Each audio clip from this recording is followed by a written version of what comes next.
बांग्लादेश की साबिक वज़ीर-ए-आज़म हसीना वाजिद शेख को सज़ाए मौत सुना दी गई है और हसीना वाजिद जो है वो फ़रार है, भारत में पनाह ले रखी है और भारतीय उसकी सरपरस्ती कर रहे हैं। और उसके साथ दूसरी बड़ी अहम खबर आपको दे रहा हूँ कि बांग्लादेश की अबूरी हुकूमत ने भारत से हसीना वाजिद को अपनी मुजरमा को मांग लिया है। इस पे आज के प्रोग्राम में बात करेंगे। अस्सलाम वालेकुम नाज़रीन, मैं जावेद इकबाल और आप देख रहे हैं मेरा लम्हा न्यूज़ यूट्यूब चैनल। नाज़रीन, बहुत बड़ी खबर है, दिल दहला देने वाली खबर है और मैं तो उसको एक ज़ालिम ख़तून कहूँगा कि उसके बारे में खबर है। हसीना वाजिद ने बांग्लादेश में बहुत सारे बतौर वज़ीर-ए-आज़म बहुत सारे जुल्म किए, इंसानियत की तज़लील की, बेगुनाह स्टूडेंट्स और आवाम पर गोली चलवाई और यहाँ तक कि उसकी एक वीडियो भी लीक हो गई जिसमें वो कहती हैं कि अदालत ने मुझे या मुख्तलिफ पुलिस स्टेशंस ने मुझे 225 अफराद को मारने का लाइसेंस दे दिया है। ये वो चीज़ें थी जो अदालत में जो हैं वो साबित भी हुई और आखिरकार आज बांग्लादेशी इंटरनेशनल क्राइम ट्रिब्यूनल ने उन्हें सज़ाए मौत सुना दी है और एविडेंस की बुनियाद पर सुनाई है। ये हसीना वाजिद वही हैं जो पाकिस्तान के ख़िलाफ़ जहर उगलती थी। पाकिस्तान के ख़िलाफ़ इन्होंने नफ़रत के बीज बोए, मुसलमानों का कत्लेआम करवाया और अपने ही शहरियों पर अपने इक़्तिदार और अपनी करप्शन को बचाने के लिए उन पर गोली चलवाई और ये सारा कुछ साबित हो गया और उस पर फिर आज उसको सज़ाए मौत हुई। और उसका ऐसे सज़ाए के फांसी का मतलब होता है, सज़ाए मौत का मतलब उसको गला काट दो। तो अब हसीना वाजिद को पता चलेगा। अब इस पर थोड़ी सी मैं आपको हिस्ट्री बताता हूँ इस मोहतरमा की कि ये शेख हसीना वाजिद जो है ये अवामी लीग जो है बांग्लादेश की उसकी ये सरबराह भी रही हैं और फिर जो है वज़ीर-ए-आज़म भी रही हैं और फिर उन्होंने बांग्लादेश की ऐसी तैसी फराने में अहम रोल अदा किया। और जब इसके ख़िलाफ़ 2024 के शुरू में यानी कि आगाज़ तो हो गया था इसकी काली करतूतों पर पर्दा उठाने का 2023 के आखिर में और फिर 2024 के शुरू में इन पर जो थे इन्होंने बहुत मज़ालिम ढाए और आखिरकार वहाँ पे कानून की हुक्मरानी ना रही। ये अपने इक़्तिदार को तूल देने के लिए और वहाँ बातचीत नाफज करने के लिए मुतहरक थी और इंडिया की भारत की ये बगलगीर बच्ची बन गई और उनकी ले पालक बेटी बन गई और उनकी एजेंट बन गई भारतीयों की। और फिर इसने पाकिस्तान के ख़िलाफ़ नफ़रत के बीज बोए और अपने ही मुल्क का नुकसान किया। और फिर 2024 में जो है वो स्टूडेंट्स वहाँ की एक बड़ी ताकत जो है वो सामने आई और फिर सड़कों पे मज़ारे हुए। फिर उन्होंने कत्लेआम करवाया, उनको मुजाहिरीन का जो अपना हक़ मांग रहे थे, जो इंसाफ मांग रहे थे बांग्लादेशी, उनका कत्लेआम करवाया। इस सिलसिले में इन्हें पहले एक जो सज़ा हुई जब ये ट्रायल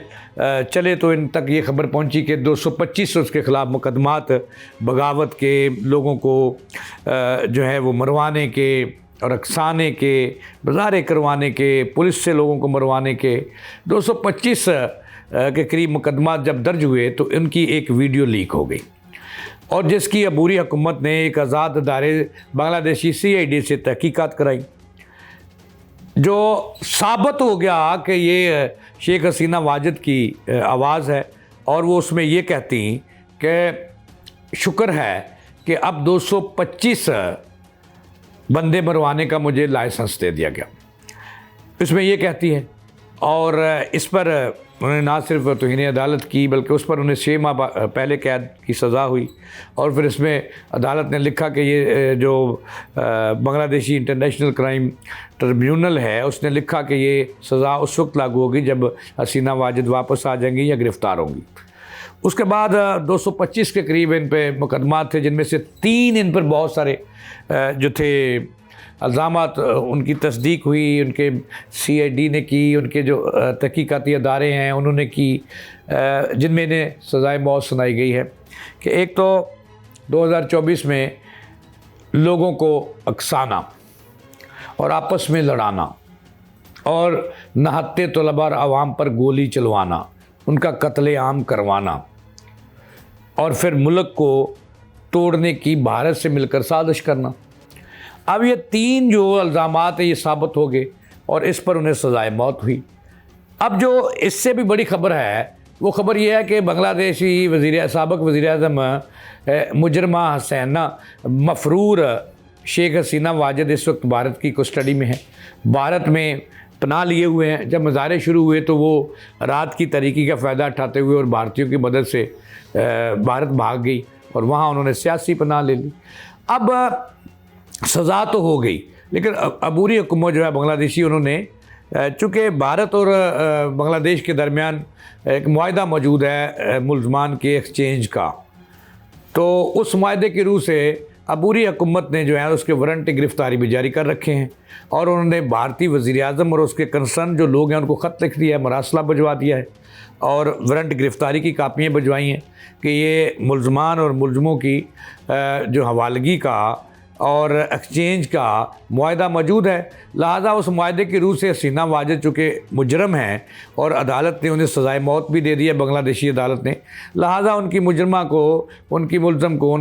को बांग्लादेश के हवाले किया जाए ताकि ये यहाँ पे आज़ाद ट्रायल हो सके और फिर इनका जो है ये अपना दफा करे, इनके ख़िलाफ़ जो मुकदमा दर्ज हैं।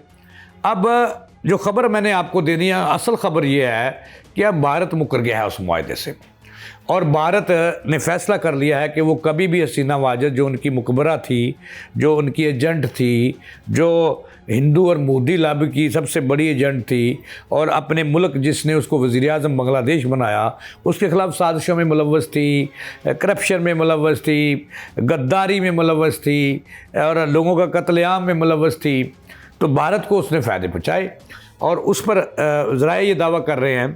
कि भारत ने भी फैसला कर लिया है कि वो कभी भी हसीना वाजिद को बांग्लादेश हुकूमत के हवाले नहीं करेंगे।